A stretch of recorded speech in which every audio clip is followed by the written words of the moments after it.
There is a big difference between inserting a quote or piece of textual evidence from a text and using textual evidence. I'd like to make the analogy of an Oreo cookie.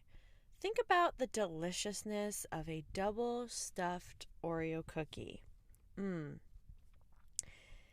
You want your paragraphs to be like a double stuffed Oreo cookie. All right, so let's look at what a double stuffed Oreo cookie paragraph is like in relation to using and citing textual evidence to support your responses and analysis in your writing. Let's take the top cookie. This is the introduction to your quote.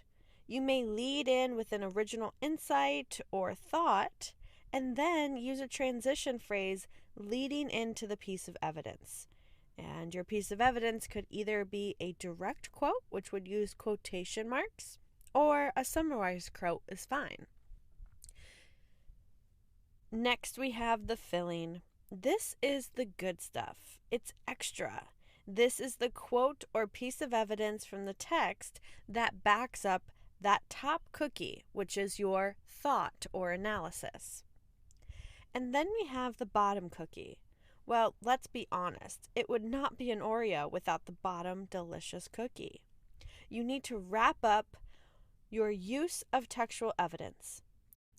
Remember, whenever you insert a quote, you need to have the top cookie, which is the lead or introduction sentence, your thought and analysis addressing the question or prompt, the cream, which is the quote itself or the piece of textual evidence itself, and the bottom cookie. You need to wrap up and explain how that quote, the cream, supports your top cookie, your analysis.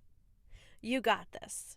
Now, every time you are asked to use evidence from the text to support your response, think of that delicious, chocolatey, creamy, double stuffed cookie